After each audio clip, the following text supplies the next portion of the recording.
What's up, folks? It is Tuesday night, episode 142, and welcome to Broad Street South. I'm Angel, and tonight with us, we have Mickey Morandini, who is on the PhillySportsTrips.com hotline. He will be on with us here momentarily. Of course, the Phillies making some turnaround changes as they were winners of 10 in a row. Atlanta had been winners of 11 in a row, but of course, the Phillies ended up taking their first loss. Right now, they're not winning, which is not a big deal.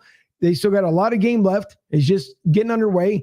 But at least good news on the Phillies home front, where letting go Joe Girardi and things are kind of bouncing back a little bit. Phillies at least playing now 500 ball. They've got a long way to climb back, but there's a lot of time left in the season. So we'll get into that with Mickey Morandini. Also talk about his career with the Phillies, the Cubs, and the Toronto Blue Jays, which I'm pretty sure Dylan will have an amazing time talking to him about it because, well, Dylan works for the Toronto Blue Jays. So with all that being said, we're going to get a quick introduction here with the guys as soon as we bring in the show intro. So I'm Angel, episode 140, and welcome everyone to Broad Street South.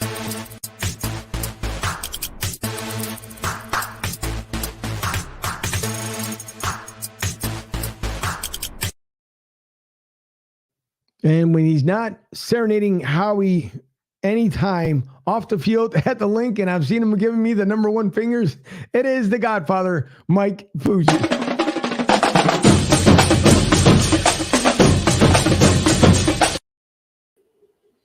Fuji, what's happening? Happy Tuesday, everybody. Number 12 in your program, number 1 in your heart. Phillies ambassador Mickey Morandini coming on in the house. Ryan's here, Dylan's here. Let's get the party rocking. Angel, how the hell are you tonight? I'm doing just fine. It is burning up like the rest of the country here. About 96 degrees still outside here in Tampa, Florida, which is not bad. Not bad for this time of year. It could always be a lot worse, but the heat waves up there. And one guy that I know who doesn't like the heat is the national correspondent, also known as Ryan Neff. Ryan, how are you this evening? I'm Ryan Neff. It's great to be with you this evening. Mickey Morandini on. Phillies on a tear, although the Braves are on just as much of a tear. We're trying to stay within distance of the Mets. So let's get into some Phillies talk, my friends. Always got to be right there firing the digs towards Philly. The ring chaser extraordinaire. That's who you are. And there he is. And along with us, of course, taking a break from the Toronto Blue Jays tonight, it is our young local Tampa correspondent, Dylan Spalding from the Toronto Blue Jays. Dylan, how are you this evening? I'm doing great, gentlemen. Good to see all of you. Ryan, Fuji, Angel. Good to see all of you guys. And Lightning in the Stanley Cup for the third straight year. Trying to go back to back to back. Lightning strikes 3 times. And obviously Mickey Morandini on the show tonight. Obviously a former Blue Jay. Usually Lightning don't strike twice in the same place. How do you know? Well, it's going to strike for the third time a charm. Not this year. I'll take He'll listen to Fuji, ladies and gentlemen. He is a Flyers fan. He does not know what it's like to be around all this success and winning. It feels so good. Tampa Bay Lightning have been in the inception since the early 90s. I digress. Listen, the Philadelphia Stars are going to go on to win the USFL championship. They have something to hold on to getting into the summer months here. But it's good to be on, Angel, and excited for today's interview. All right. Well, with all that being said there, we also want to make 2 quick mentions before we bring the man on himself. Eagles Mania for the first time tonight. We are on their page. So thank you and welcome to everyone who tunes in from Eagles Mania. We really do appreciate it. And also a quick moment here for our man behind the glass who's not with us tonight, but his grandfather is not feeling well. So we wanted to take a moment for Thomas Bradshaw, and we hope to send him some good vibes, some good prayers, because he's not feeling well. So DJ, we hope that your grandfather gets better, and we hope that he will be back on the road to recovery very soon. And with that being said, we're not going to make him wait any longer. It is the man we will consider our own myth and legend from your Philadelphia Phillies, formerly and still the ambassador for the Philadelphia Phillies, on the PhillySportsTrips.com hotline. It is Mickey Morandini. Mickey, thank you so much for joining us tonight. We really do appreciate it. Oh, thanks for having me on. As long as I don't have to talk Tampa Bay Lightning, we'll have a good show. Thank you, Mick. How you doing? Good. How are you guys doing? Good. Listen, it's only because things are getting exciting down here in Tampa. So yeah, we won't bring up the Lightning, not too much at least. But it's it's crazy to think they're able to at least go back for a third time. So we'll leave it at that. Fuji absolutely loves hthem, even though he says that he doesn't, but it's okay. That's We a understand. lie. Don't buy into that propaganda, Mick. But Mick, looking at your history here, starting from your time at Indiana University, and I want to take a quick moment because the Olympics weren't that far away. Of course, it was delayed because of COVID reasons, but you were able to at least get a game in under your belt because you did want to play with the Olympics, the team in the Olympics back in the 80s. And so I want to ask, how was it to be able, first of all, to get to that dream and that goal that you so long desired, and then able to play the one game to just quickly come back over stateside? Yeah, it was a long summer, but I had a big decision to make. Do I go play with the Olympic team or do I start my professional career at the Phillies? You live a dream to get drafted professionally, and then all of a sudden you have this big decision. Do you put that on hold to go play for your country? And to be honest with you, it was a no-brainer of a decision. You only get to play for your country once. So it was a long summer. We toured all of the United States, the minor league ballparks. We went over to Japan for a couple of weeks. We went to Italy for a couple of weeks. And then obviously we ended up in Seoul, Korea for the Olympics. But it was a fun summer. I had a great group of guys with me, some really good baseball players. And fortunately, we came home with the gold. Well, listen, I wish if there was, I guess, a podcast for the Olympics, it'd be a great goal to accomplish, but there had to be something else as far as be able to go out there to be part, like you said, because I think everyone, no matter what happens in the world, I think that's a big thing that a lot of people push for is to be able to make the Olympics if that's what your goal, your ultimate goal is. So I'd imagine just walking across the open ceremonies, just being there itself, it had to be a feeling that you've never, even as long as your career was, it had to be a complete different feeling from your high school days to your college career to MLB. At that point, you weren't there yet, but it still had to be a complete different feeling. Just being able to step out there in front of what you knew were millions tuning in to watch you guys out there on the field. Yeah, it was a different feeling. I had never really been away from home like that. I mean, I had been away from home in college, but to travel as much as we traveled, it was a totally different experience for us. And, to play in front of, all these millions of people back in the States, it was a wonderful feeling. Now in Japan, when we went to Japan, it's a whole different ball game, baseball there. I mean, they take their baseball obviously super serious, and they have, cheerleaders in the stands. It's just a different type of baseball, but it was a great experience. It really prepared me to start my minor league career with all the traveling and riding a bus and things like that. And just something that I'm glad I made that choice. I have a gold medal sitting at home in my trophy case, and it's something I'm very, very proud of. Hey, Mickey, I want to ask you real quick, and I don't want to keep you completely on the Olympic situation, but I think especially in the last couple of years, obviously with COVID, KBO became popular, and I think people kind of, bought into some of this international baseball these last few years. But in terms of your experience, how different is the international game at, playing those different international teams? How different is it, for each of those countries, when you're playing those different countries, how different is their game compared to maybe the United States games that we play? How's the difference in play? It's not a lot different. They're very fundamental driven, especially Japan, Korea, those types of teams, Cuba.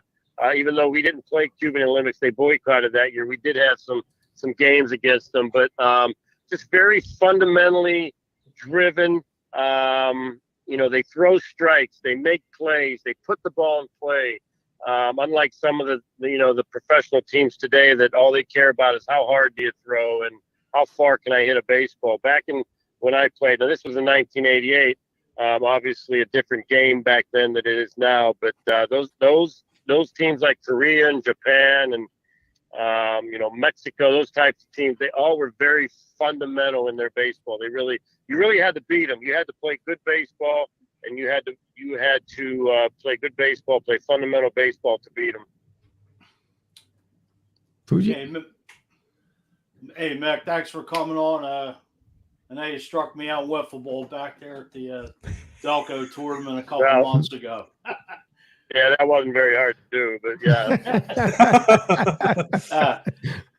Just checking out your profile. I didn't know you were originally drafted by the Pirates in 1987. I was. In 87, I was drafted by Pittsburgh. It was my hometown team, the team I grew up watching. Very hard decision for me to turn that down, but I wanted to go back to college and spend another year at college. We were going to have a good baseball team that year, and it turned out to be a great choice. I got to play in the Olympics, got drafted by the Phillies, had a great career at Philadelphia, so going back to school ended up being a very good choice for me. Just to fast forward to 1993, what was it like playing with those guys on Macho Row and Jim Fregosi, unbelievable manager? Unbelievable. Just a great group of guys. Darren Dalton, and we've all talked about it countlessly, what a great team leader he was. Playing, we came out 8-1 and never looked back, and then the fans started coming out. And, playing in front of 45, 50,000 screaming Philly fans at Vet Stadium, there's nothing better. And the fans got behind us, and we just kind of rode it out. And, we stayed pretty healthy that year, and we had a number of guys have career years. And it was just one of those years where we just put everything together, everything clicked.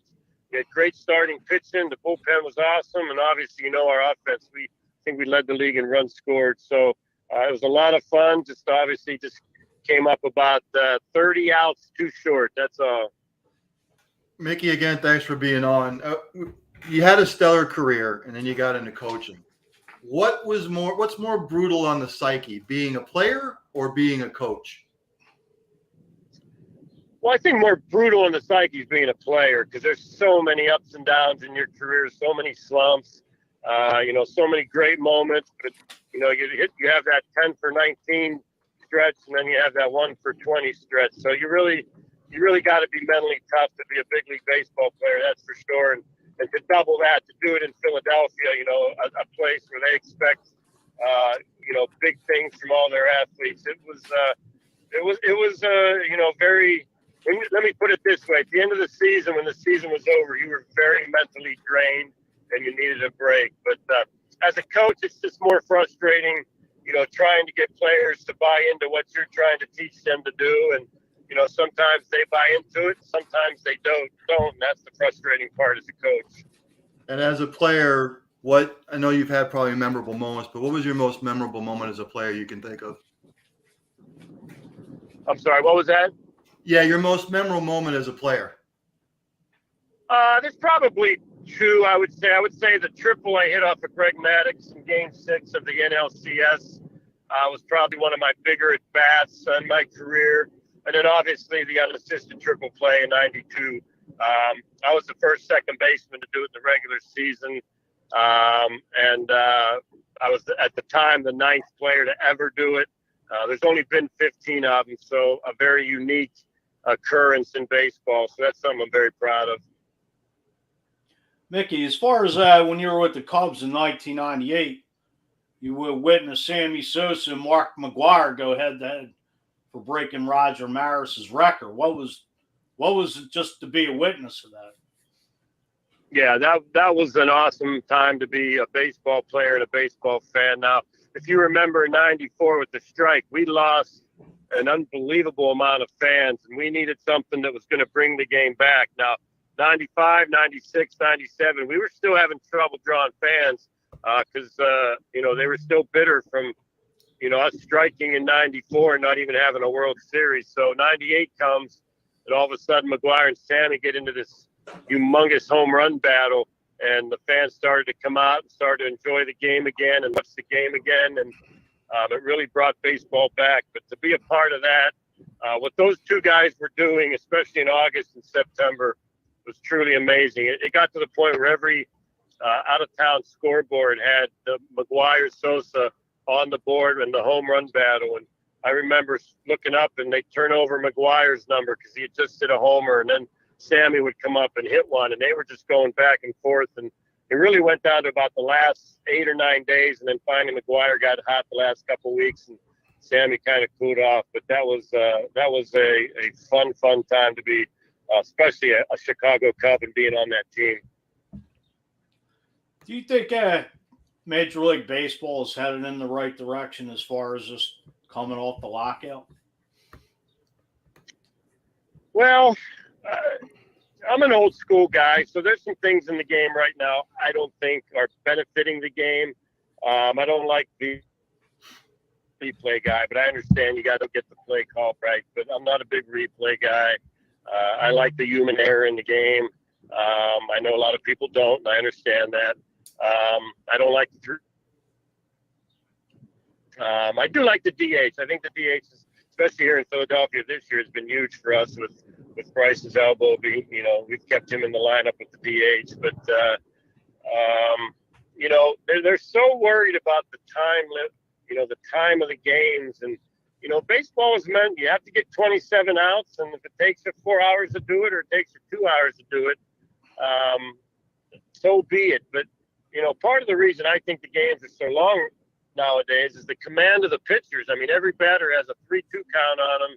I think I watched the game the other day. I think it was with, I don't know if it was Anaheim or who was in, but there was over 300 pitches thrown in the game. And I think it was Arizona, actually. And we just, that's what's making these games so long is these long at-bats and pitchers not commanding the baseball and deep counts. You're not seeing the Greg Maddux, 78 pitch setout, in 2-hour game. You're just not going to see that anymore. There was a question, Mickey, that was being asked. Let me bring this back up here. Make sure I bring up the comments. And then maybe Kathleen from Eagles Media asking, when you played for our Phillies, how did you feel about the Philly fans? Oh, I love the Philly fans. I will tell you this. If you go out, play the game hard, play the game the right way, the fans are going to respect you. They're going to cheer for you. They're going to root for you. They're going to pull for you. Now, if you go out and you dog it, you don't play good fundamental baseball, you don't hold yourself accountable, then they're going to have some issues with you. And I think it made me a better ball player because I knew I had to go out there and I had to play good fundamental baseball and play smart baseball and play hard. And I did that. I earned the respect of the fans. And to this day, even as a team ambassador, I can't tell you how many fans come up to me and say, I really love the way you played the game. And that makes me happy. That makes me feel like I went out and, did what I was supposed to do as a baseball player. Well, I think the big thing is, as you just mentioned, as far as when it comes to the fans, because you go back to, I like to call it the same way like Fuji, a couple other guys, like the old school baseball, when it's more, not saying it today, it's not meaningful, but now we add, AI, we add AWS for as far as the stats. Everybody wants to know, how hard did they hit it? How fast did they hit it? I think there's more of a passion for the game when we were younger, and we could see how hard it was for you to come up through the, from the minors up through the majors, and it wasn't guaranteed you can make it and be sent right back down the very next day. We've seen Major League Baseball players do the same thing, but I think the game has changed now with all these different, stats and everything else. I don't know how much of a big fan that you are of it. Me personally, I'm not, I know Gabe Kepler, he was one when he was here with the Phillies, now with the Giants, and he continues doing it. How do you feel with the new version of baseball where the guys want to know the projectile going out of the ballpark versus before when you knocked out of the park, you knew what batting stance you wanted to use then, and you basically stuck with it all the way throughout the season? Yeah, I'm not a huge analytics guy. I understand there's a lot of information out there, and a lot of it is useful and helpful. Sometimes I think these players get too much information, but analytics has changed the game. It's completely changed the game. It's changed how we play the game. We've eliminated moving runners. We've eliminated hitting for average. Strikeouts are okay now when they never used to be okay. So analytics has come in and played a big part in it. There's only two numbers in my mind that are important. It's how many runs did we score that day and how many runs did we give up. And how we get to that point, there's different methods. Now, I'm the guy that likes to bunt a guy over. I like to hit and run. I like to steal a base. I like the suicide squeeze. If there's a guy on second, I'm hitting the ball to the right side, things like that. And you just don't see that a lot anymore. And at times, I think the game can be a little boring because normally you see a walk, you see a strikeout, and you see a home run. And to me, that's a little boring. I liked it when you could take out the second baseman and get the crowd fired up, or you ran into the catcher and knocked the ball out of his glove. Or you had a close play at second base and the manager didn't like the call and he comes out and argues and gets the crowd fired up. You just don't see those types of things in baseball anymore. And I think it has created a little bit of, I guess, boredom is the word I'm looking for. So it's just a completely different game today. The athletes today are unreal. They're very talented. They're stronger. They're faster. They throw the ball harder. But at times, I just think the game can be a little slow and a little boring. Hey, Mickey, real quick on keeping kind of on this topic, working in the minor leagues, obviously we've seen a lot of this abundance of using ABS, and obviously we've seen the automated balls and strike system being kind of tested in the minor league level, and it seems like it's worked for the most part, and I think fans have kind of, especially at the major league level, have almost got, kind of a little fed up with some of the calls that some umpires make. And obviously I know they're human and such, that they're just going to make bad calls here and there. But what do you think about automated balls and strike system being implemented in the major league level, possibly here in the near future? Well, I mean, we're just taking more humanness out of the game, more human error, more human, for me, I don't know why, the umpires used to be directly behind home plate where they could see the inside corner, they could see the outside corner. I don't know who the genius was that came up where they have to sit so far inside where they can't really see what that outside pitch is doing. I heard John Kruk say a couple broadcasts ago that he talked to an umpire and he asked him, he goes, because you're set up so side, how do you know if that's a strike on the outside corner? And the umpire literally said, sometimes I have to guess.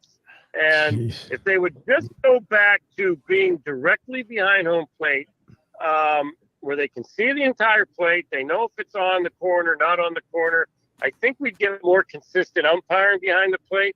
I'm not a fan of going to an automated system, but I think one of the things that has kind of ruined the game is that damn little box they draw on TV. Yep.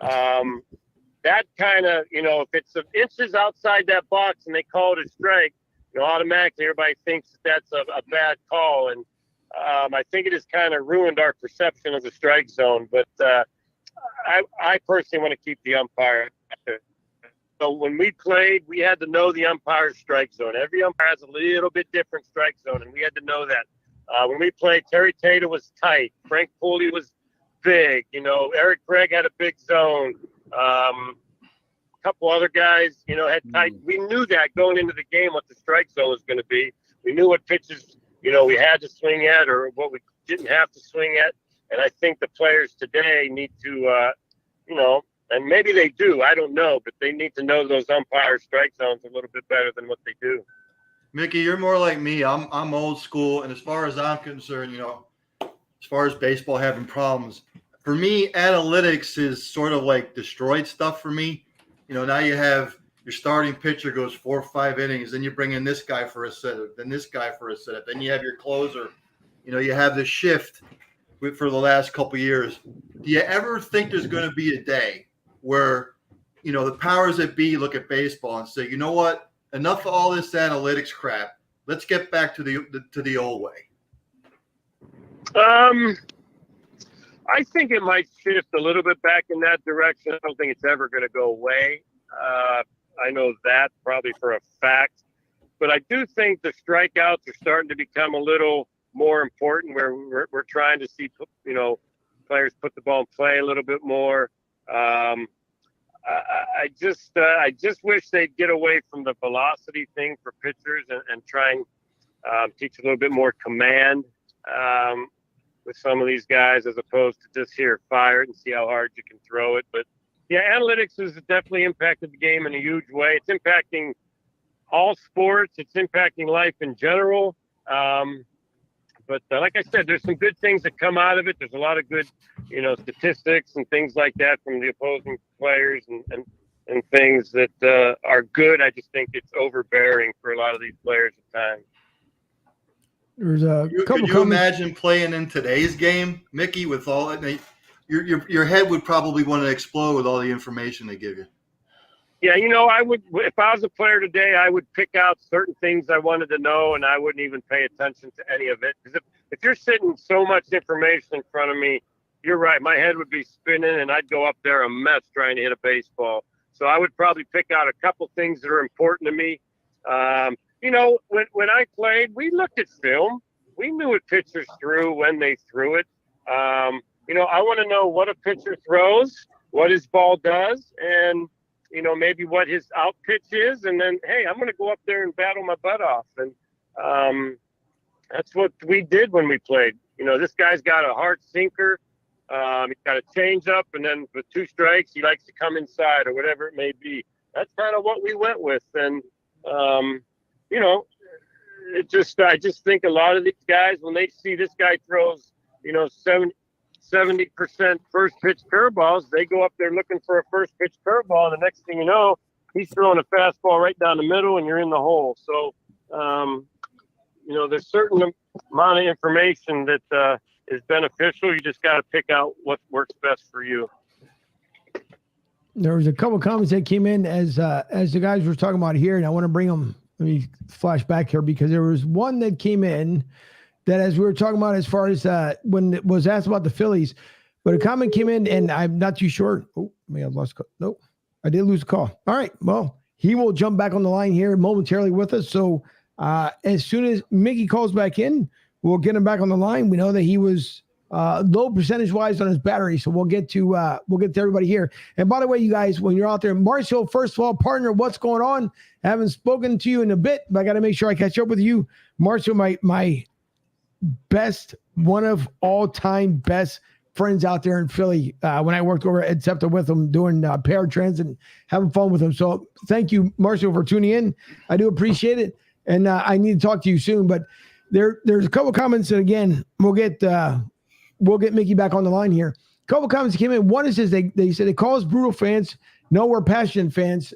We represent our city well, which is absolutely true. I mean, listen, everybody knows in Philly, we hear the expression all the time that if you're from New York, what's the old if you can make it in New York, you can make it anywhere. Which is, to me, if you live in New York, fine, you can live by that statement. As far as when it comes to Philadelphia, it's tough. It's a tough environment. It's just like Chicago. It's another city with another tough environment. Oh boy, I already see. You know what? I'm going to let the Godfather go here because I see this smirk on your face. So go ahead, Godfather, because I know you're about to say something. No, go ahead. I'm taking it all in. I'm just listening. All right. I was just waiting for the smart comment. I was going to say. Listen, Florida's a tough environment. Well, yeah. Anyways, so go ahead, Fuji. It gets hot out here. I mean, Boston, New York. All right, the whole Northeast corridors. Top of Chicago. It's more laid back. I know it's the largest city out there in the Midwest, but I mean, they're passionate fans. Don't get me wrong. I probably take some heat for saying it, but Chicago, Illinois is laid back compared to Philly, New York, Boston. These are the toughest fans in all sports. This Northeast corridor, Boston, New York, Philly, D.C., everything changes down there. Baltimore, really, the Ravens are the only team that really has an identity. The Orioles, nobody really gives a rat's ass about, but I'm just saying, just telling it like it is. L.A., they could show up in the 7th inning or maybe halfway through the game. Florida, it's all a mixed bag of whoa. It's all a mixed bag of transplants down That's there. not true. That's not true. Born and raised. Yeah, you were born and raised, but I'm just saying, this is the toughest area in the country to play sports.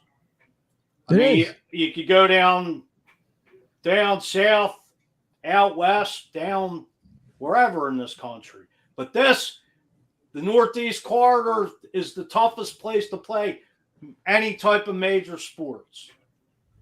It is. No, I agree there. And I think I'm almost certain this might be Kathleen here, where she says, LOL, I was raised in Philly 28 years, then moved to Florida.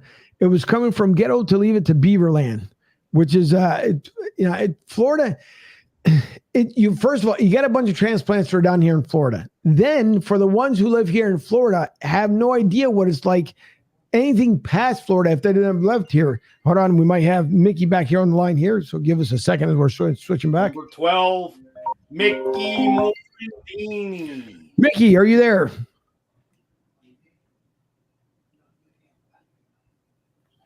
But that's a good thing. Well, at least you made it home safe. So that's great. You're back on the line here. And for those who are just tuning in, we have former Phillies, number 12, the team ambassador, Mickey Morandini, with us here on the PhillySportsTrips.com hotline. So I know you missed the last part as we were going through the comments. And I'll go back to the one comment that I was talking about just before you got cut off. I've got to go scroll back up here to take a look.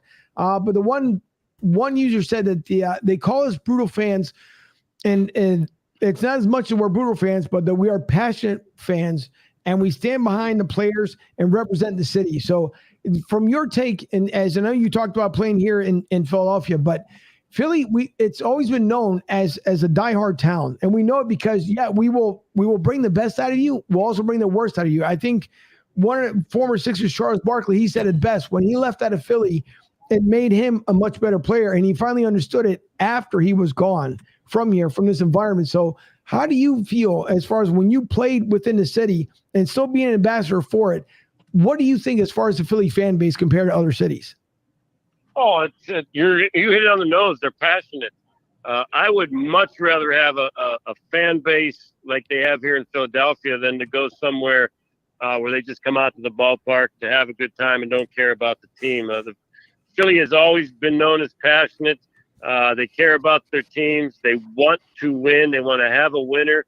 And I think you can see it when we end up winning titles here, like when the football team won it, what was it, 17 or 18 when the football team won, millions of people coming out to the parade. When the Phillies won it in 08, millions of people coming out to the parade.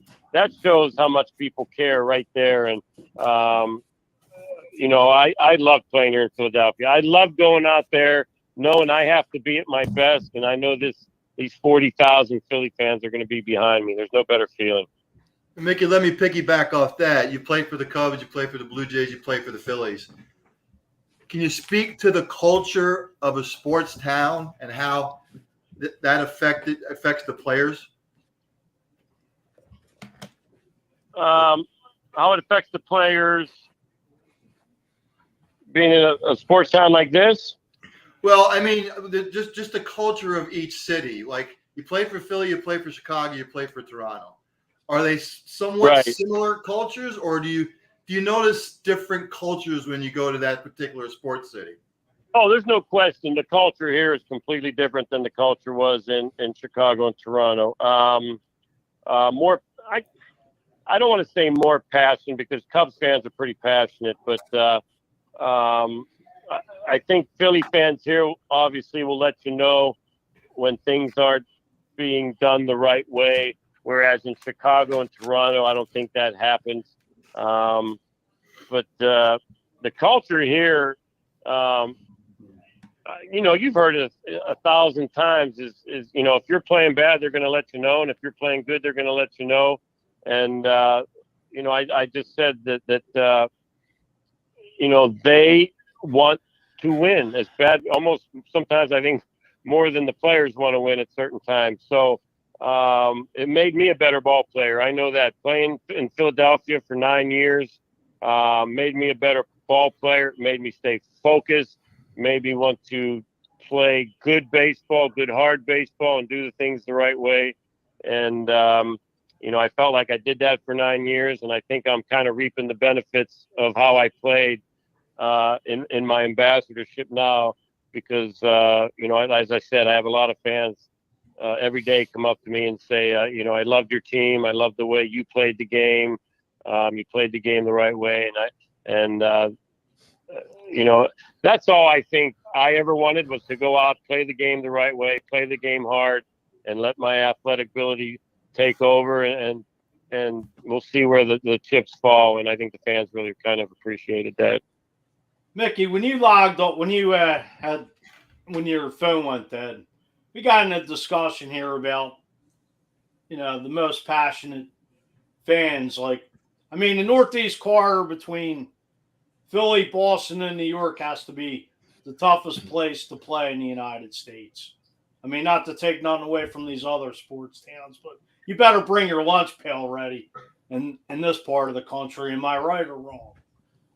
Oh, you're completely right. I'm going to be honest with you. There's certain players that if they signed in Boston, New York, or Philadelphia, they couldn't make it. They just don't have that mental fortitude, to play through some tough times when the fans are getting on them. There's a lot of players that have played in Philadelphia that just weren't Philadelphia players. And as good as Gabe Kapler is doing in San Francisco, he's been a heck of a manager for a number of years now out there. He just was not a Philly guy. And, we have, like I said, we have certain players that come through that we have high expectations for, and they're just not mentally prepared to play in these three big cities out here on the East Coast. No, Mickey, one thing. Go ahead, Fuji. Mickey, just to jump on the whole Joe Girardi thing. Where did it go wrong? I mean, in your opinion, just as a former player and a coach. I think that's what everybody's trying to figure out. Now, I did not go into the locker room. I think I was in there one time all year. So I don't know what the communication was amongst Joe and the players. How, I don't know if they all knew what their roles were. And that's one thing. Every manager that I played with in the big leagues, starting with Jim Fregosi and then going to Terry Francona and Jim Riggleman, everybody knew their role in the team and what was expected of them. I don't know, what the situation here, if Joe did that with the players. But I will say this, they're playing a heck of a lot better now, and players do the playing on the field. So, they weren't hitting the home runs for Joe like they're hitting the home runs the last 2 weeks. The starting pitching was okay for a while there in April, May. It's not as good as it has been the last 2 weeks. The bullpen was very shaky the first 2 months. It's a lot better the last 2 weeks. So is that all on Rob Thomson? Probably not. It's just the players going out and kicking themselves in the butt and saying, we got to get things done here. We're 7 games under 500. We're falling out of this race quickly. Let's kick it in gear here. And, they went out, had a couple of really good games, hit the ball, scored a bunch of runs, and then started getting that old Mo on their side. And they carried it, through, I know they got off to a rough start tonight, but they've carried it through yesterday.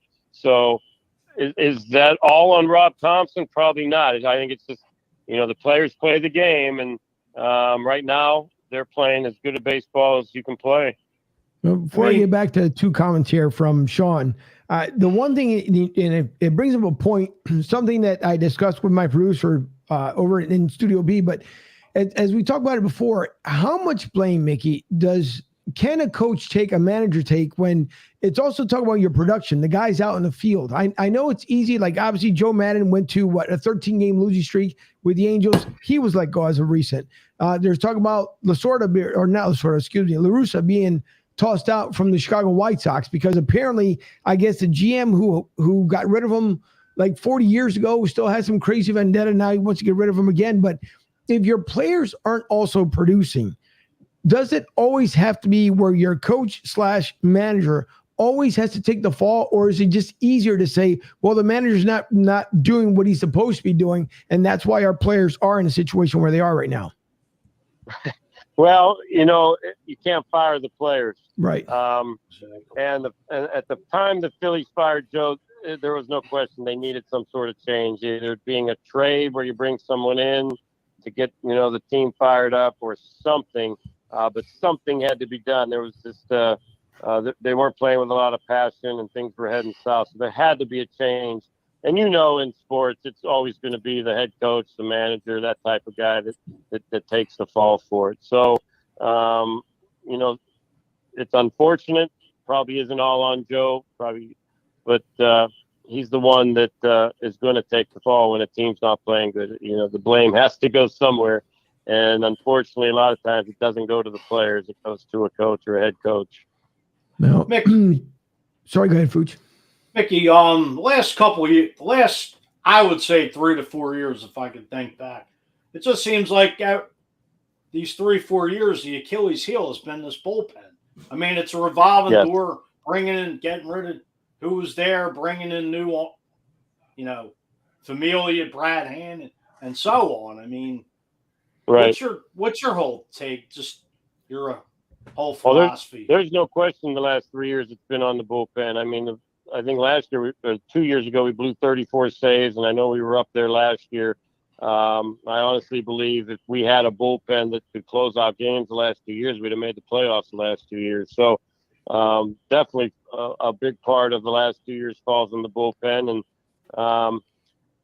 you know, and I'm going to be honest, when you're paying, you know, a lot of your position players, what they're paying our position players, it's tough to go out and also pay your bullpen guys. So what ends up happening is you sign a lot of guys to 1-year deals, hope they can come in and get the job done. And, you know, I will say the bullpen this year has been far better than the bullpen we've had the last few years for sure. You know, Hand's been pretty consistent. You know, Familia's been a little up and down, but he's been pitching a lot better lately. Brogman's got hot. You know, Knebel started off hot, had a little rough patch. Hopefully he can get back to, you know, closing out games. Sir Anthony's been lights out. So, you know, you know this, to be a playoff team, you have to have a good back end of the bullpen. And hopefully, it wouldn't surprise me. Let's put this: it wouldn't surprise me at the trade deadline if we go out and get another arm or two for that pen. I mean, not to take nothing away from Knebel, but I'd rather see Sir Anthony just be the closer. Yeah, and that's been the opinion. talk right now is getting Sir Anthony in there, and you know, maybe eventually it happens. But you know, he's been so good in the 7th and 8th inning. You know, if you take him out of that role, you know, who are you putting in that role to be that lights out guy? So even though you're probably maybe getting something a little better in the closing, now you're giving up a little bit in that 7th and 8th. So there's a fine line there. So we'll see what happens. But yeah, he's been throwing the ball unbelievably. You know, he's starting to mix it up a little bit more with the slider, and you know, he's got the 98-mile-an-hour fastball, and he's got that cutter. So you know, we'll see what happens. But you know, he's closed before a couple of years ago before he had the surgery, did a nice job. So we'll see if he kind of regains that role. Mickey, I could argue, and I get a lot of pushback on this from fans and like some other people, but you could say the last 11 years, you could point the blame to like a conglomerate of people within this organization, why it's been so mediocre the last 11 years. And I always point out the fact that what is it about the farm system and management that they just do not know how to develop players? Well, I don't know if it's we don't know how to develop them or we're just not drafting the right players. But it has been a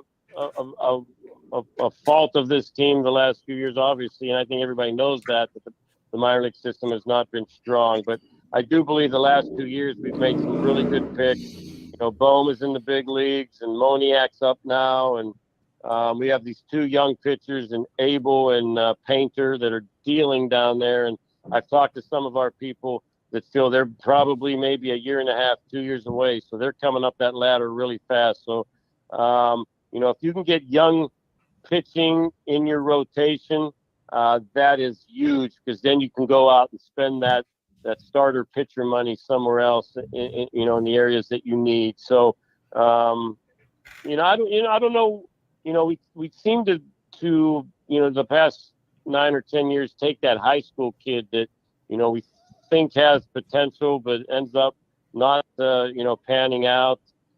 Personally, if I was a GM, I'll never be a GM, but if I was, I would take that college kid that you know is going to, you know, pound the baseball and you know, have a fast track to the big leagues, or that big college arm. But we went through a stretch there, you know, a number of years ago. We were taking that high school kid, and you know how it is with high school kids. It's hit or miss a lot of times, you know, the competition. And at least in college, you know, you're usually, especially those big schools, you're playing against good competition every day. So hopefully we've got it right the last couple of years, and hopefully we can continue to draft well. And every team that, you know, is playing good baseball now, I guarantee you they have a handful of picks that are on that team that they've drafted, and they've got to the big leagues. So you definitely need that nowadays for sure.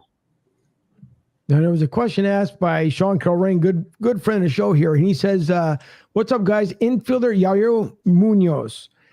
Thoughts on him being called up, Mickey? I have no thoughts because I have no idea. I've never heard of him before. Okay.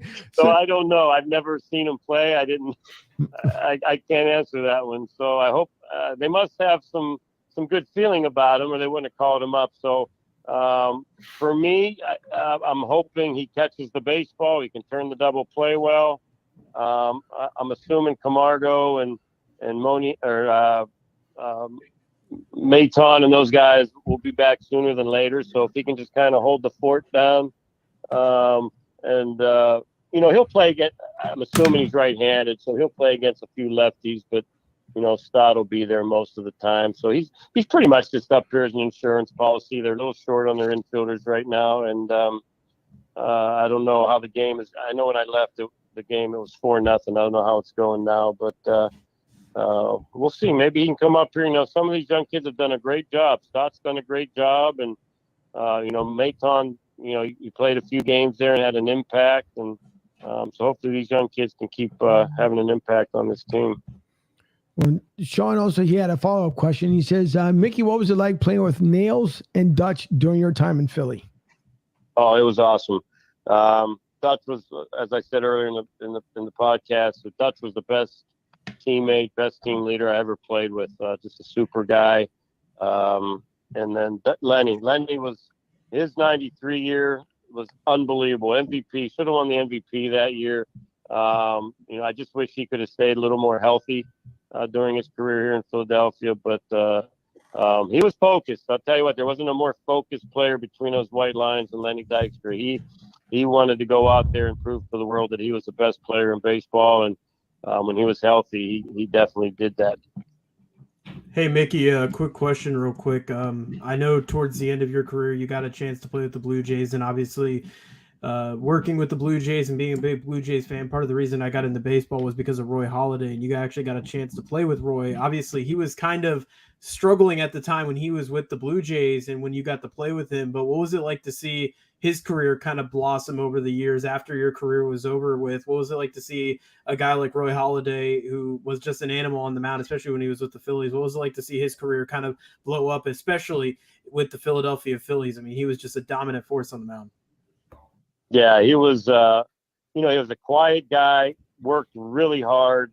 Now, when I was there with Toronto, I believe it was in 2000, he was still kind of a thrower, had great stuff, but kind of the command wasn't there. I also played with Chris Carpenter there in Toronto too, another, stud pitcher that ended up being really, really good. But to see those two guys go from where they were and where they ended up, it was truly amazing. Doc was just unbelievable here in Philadelphia. You knew when he took the ball, you were going to be in the ball game. He was probably going to go 8 or 9 innings. And you're probably going to win the game. So it was great to see. He went through a lot of mental struggles early, and I think he hired a psychologist, mentalist guy that really turned it around for him. And wow, when he came over here, he was lights out. That's for sure. Mickey, I have to ask this because I am a Pirates fan, and I know you grew up a Pirates fan. We know the trials and tribulations over the last 30 years. What's your take on what it's going to take to get the Pirates back to glory? Oh, that's a good one. Well, I mean, they always seem to develop some good young talent, and then when they get to the point where they have to pay these young players, they trade them off. So they're going to have to get to the point where they're going to have to spend a little bit of money. They do a pretty good job of developing players and getting them to the big leagues. They just never can keep them. So for them to get back to where they were in the early 90s there, really, where they were, winning their division every year with Bonds and Bonilla and Drabek and Van Slyke and those guys, they're going to have to spend a little bit of money. They don't want to spend any money, and that's why they find themselves in the situation that they're in every year. Fuji or Mike? My mistake. Mick, I just came up with I don't know if I'm saying his name right. Yaro Munoz's numbers of Lehigh Valley. The last 9 games, he's had 3 homers, 8 RBIs, 7 runs scored, an OPS of 1.036, hitting .319. Has played just about every position, including a game at pitcher this year. Okay. So they're bringing him up when he's hot. I mean, that's good. And obviously a guy that can play multiple positions. So if you need a replacement at certain positions late in the game, it's always good to have that guy on your team. So, like I said, they've got 3 guys, I believe, on the IL on the infield. They need some bodies up here, and it's good. He's good. He's hitting the ball well down there. Hopefully he can come up here and have an impact. Right. Now, Mickey, when of course you played with being with the Cubs, and as you have the South Side of Chicago with is the home for the Chicago White Sox. Now, it's historically known that Wrigley Field has usually pulled out more fans than historically over the White Sox, and for a lot of people, they like the Comiskey Park over. Right now, it's Guaranteed Rate Field, if I remember correctly. What's it from being on the Cubs side, and if you had the opportunity of playing against the White Sox? Is it more just, I guess, because of the marketing aspect that you have more fans that become Cubs fans over the White Sox fans? Or is it just, I guess, depending on like in the city or in the state of Pennsylvania, if you're basically on the southeast portion of Pennsylvania, you're a Phillies fan. And then now if you're central or obviously on the western side, you're a Pittsburgh fan. So I'd like to get your take, if you remember, what is there a divide, I guess, within the city to become either a White Sox or a Cubs fan? Yeah, I think it's mainly if you're on the south side of Chicago, you're a White Sox fan, and if you're in the city or north, you're a Cubs fan. And I lived on the south side.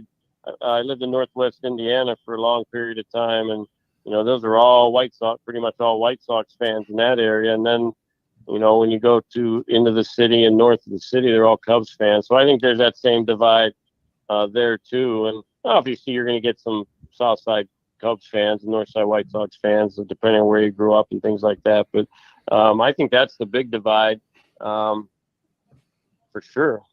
Now, for a bonus question follow-up on that one, because this will be bonus points for my producer/girlfriend.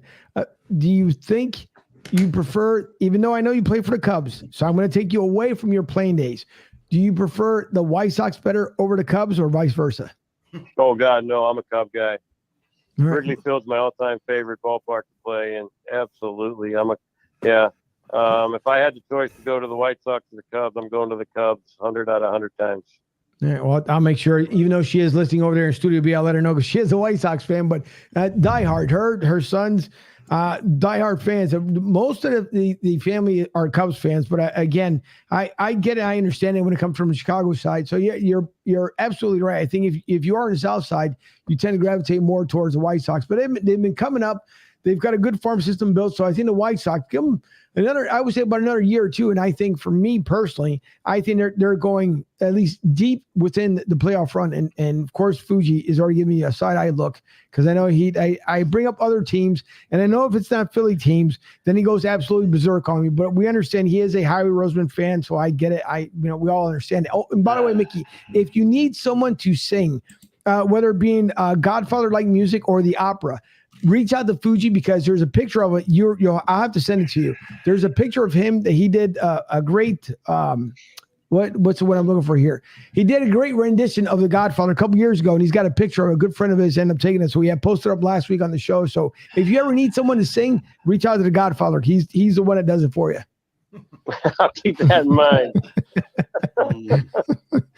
And with that, Fuji, I'll flip it over to you. What's that? Nah, he's flipping it over to me, man, because right behind Angel and his behind me has a Tampa Bay Buccaneers mini helmet. So he turned. Now it's not Benedict Arnold anymore. It's Angel Martinez that's the trader because he's originally from Philly, but jumped on the Tampa Bay bandwagon. Well, you know what? Tampa Bay's got it pretty good right now. The Lightning are on a possible three-peat. The Bucks with Brady have obviously been very, very good, but a Super Bowl. And Tampa Bay, the Rays, man, they do it right, and they're always in it. I don't know how they do it, but they do it right, and they get from within. They draft well and develop well, and that's an organization that knows how to to do it and win ball games. They've been amazing the last number of years. It's amazing to me. Steve Fuji opened up a can of worms there. And by the way, Mickey, just to kind of get you caught up, Fuji and I like to tease each other all the time. I always say he's got a Howie Roseman tattoo on him, which he doesn't. But we like to go back and forth. So if you were visually on the show, if you were here, you would understand a little bit better. But we like to go back and forth with each other. So all we do is just tease each other. But no, Kevin Cash, it's amazing what he's done with that Rays organization, because they don't have deep pockets like, whether it be in the Phillies or the New York Yankees, or even as far as the Texas Rangers. And the Rangers don't have deeper pockets than the Rays do. But for some reason, Kevin Cash puts a great team together. And it's surprising to me that he's yet to still win Manager of the Year. And I'm trying to figure out, what's he coming up short on every single year? He's in the running, but always ends up coming up short. So do you have kind of like an idea why he hasn't gotten it yet? The only thing I can think of is there's always one team each year that comes out of nowhere and surprises everybody. I think we kind of know what we're getting from Tampa now. They're going to win 100 games. They're going to go to the playoffs. They're going to battle for their division. But there's probably always a team that, you don't expect that's going to make that run, and they make that run, and then that manager gets Manager of the Year. But you're right. Kevin Cash has done a remarkable job down there. I was just corrected here by our young local Tampa correspondent. He's saying that Cash did win a Manager of the Year in 2020. And you know what, Dylan, I may have forgotten about that. You're absolutely right. I think because of COVID might have been the whole reason why it kind of got thrown off there. Mm-hmm. So, and by the way, the Phillies are up, or still, tied up 4-4 in the middle of the fifth. Oh, good. Yeah. So that's good there. But I know we just got about 2 minutes left here before the show ends beginning. And again, I thank you so much for coming on. We know that you were with the Phillies doing some time with them today. So we appreciate you coming on. If you want to hang on for a couple of minutes after the show, it's up to you. But if you have to run, we understand it. But thank you for your time. We really do appreciate you coming on with us here tonight. I appreciate it. Thanks for having me on. Sorry my phone died there for a few minutes, but great being on your show. And, maybe later on the year when the Phillies jump above those Mets and grab that first place spot, maybe we can chat again. Sounds good, Mickey. Well, thank you so much. We appreciate it. And Fuji, I don't know if you had a last word there. Appreciate you coming on, Mick, taking your time out. And, it was nice meeting you at that wiffle ball tournament. Yeah, and, next time I go to the Dolan's Bar, I expect you to have a little better swing, all right? All right. No, I'll be ready for you next year. See? You sure open up the can of worms, it comes right back at you. But no, Mickey, listen, thank you so much once again. Thank you not only for the memories, obviously, with the Phillies and your career and what you have done, but what you continue to do for the Phillies, what you continue to do for the city. And we hope that maybe just maybe, we can see some postseason baseball by the Phillies. But again, we appreciate your time. We thank you so much for coming on with us.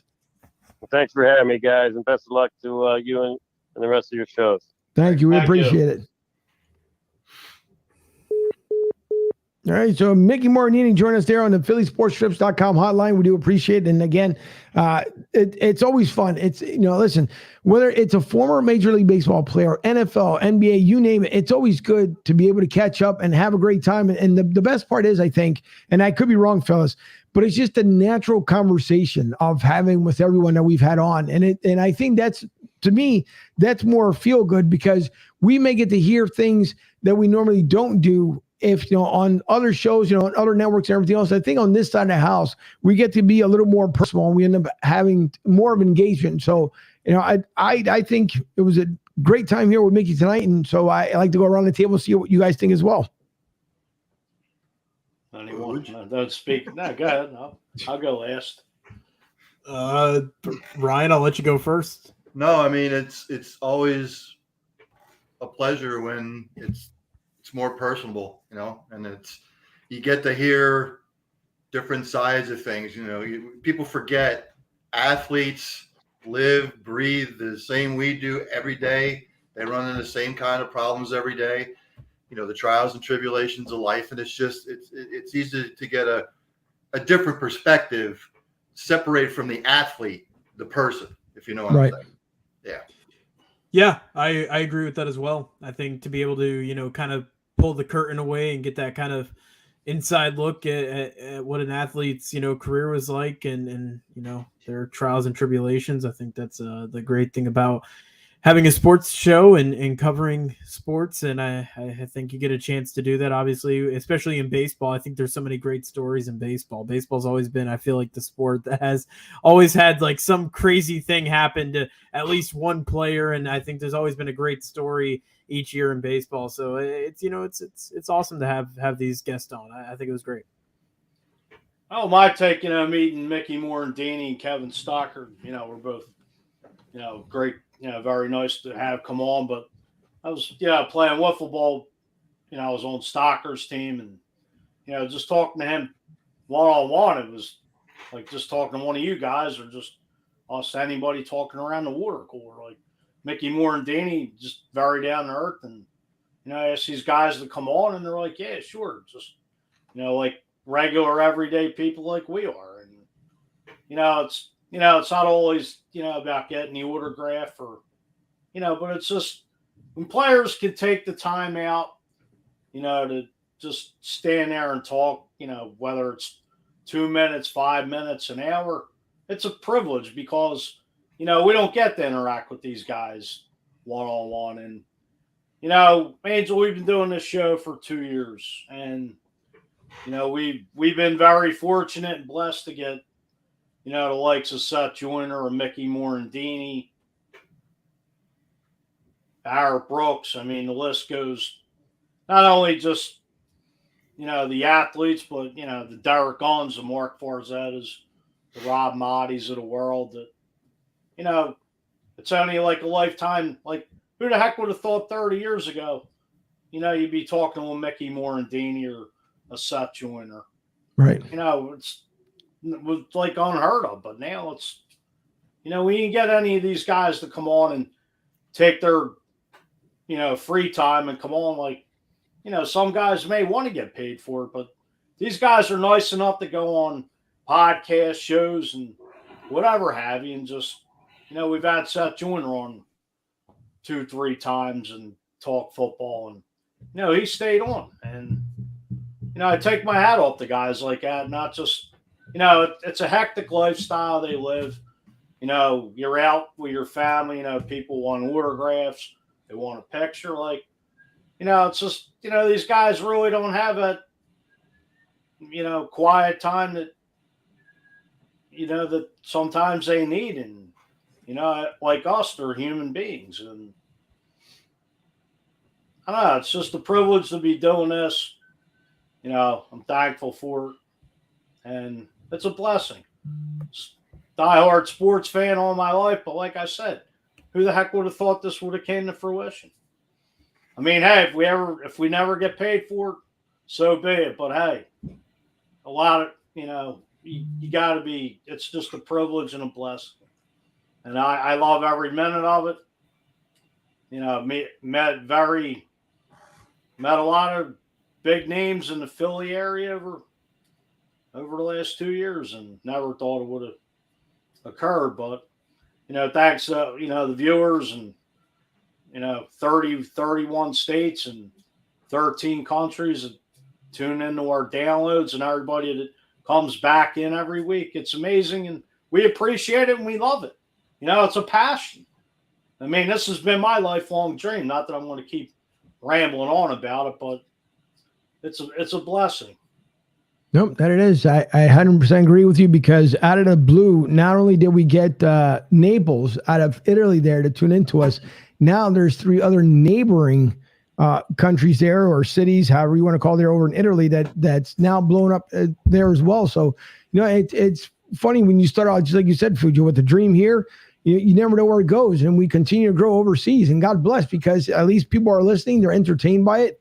And then every time I see that map and it grows, it's something else. And, it kind of refers me to the map that I saw with Dylan and Bob over there at when we were calling the game local here, one of the college games, when I had put pins on the map of where people are tuning in from, and, where all the love is coming from. And thanks to everybody, thanks to, Eagles Mania, their page, to everyone who follows them, everyone who follows, Broad Street South, and, our YouTube, and especially if you listen to it overseas. We appreciate everything that you guys end up doing, because without you guys, there's no show.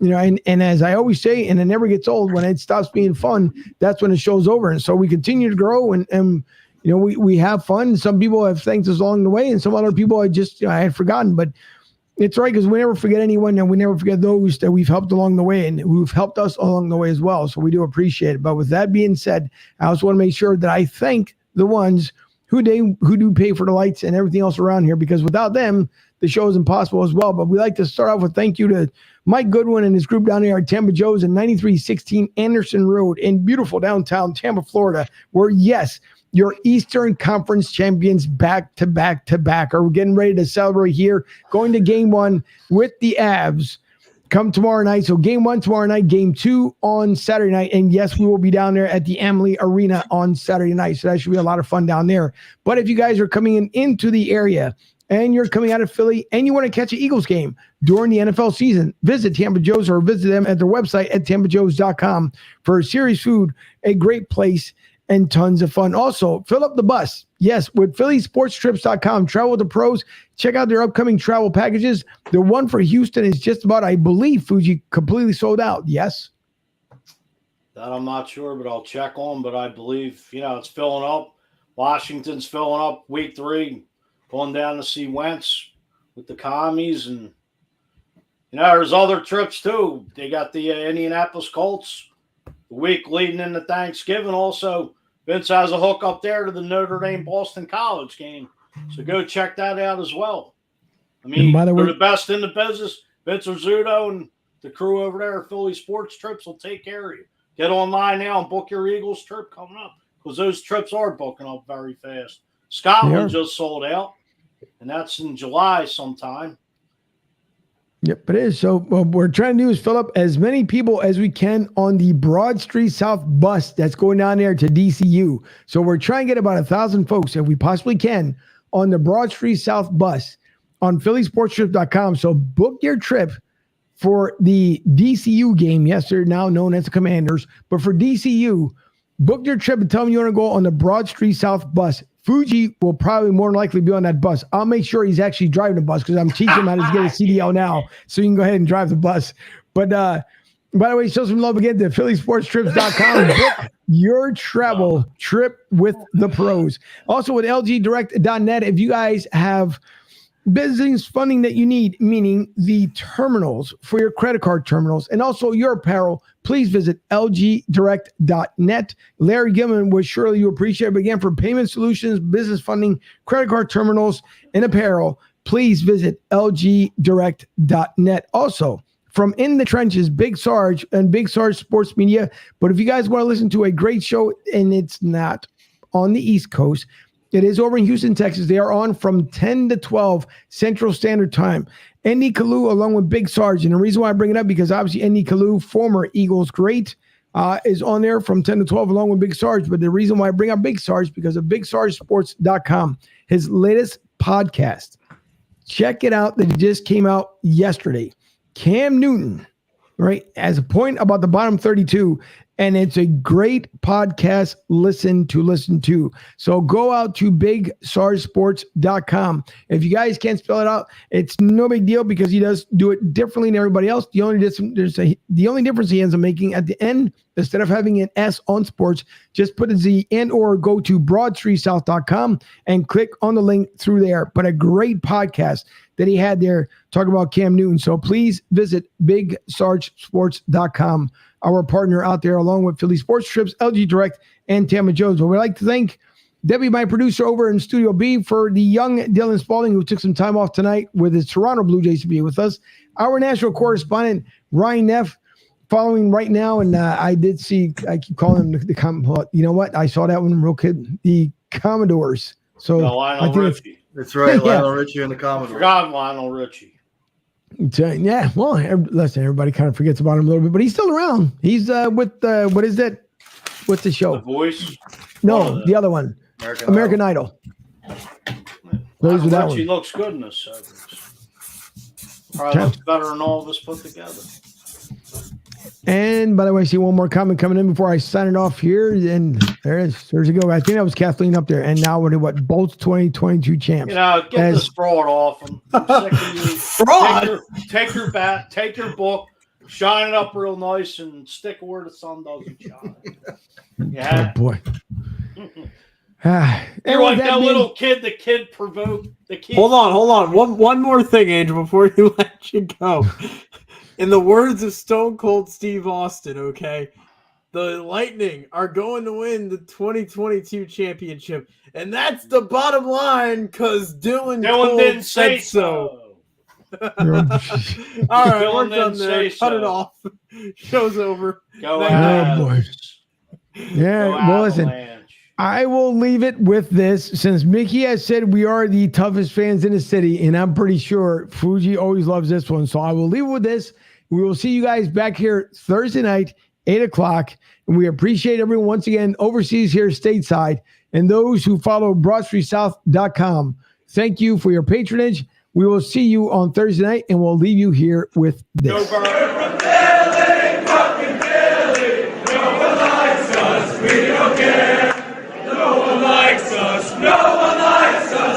No one likes us. We don't care. We're from Philly, fucking Philly. No one likes us. We don't care. No. Fuji, take us out. Go Birds. Go Jays!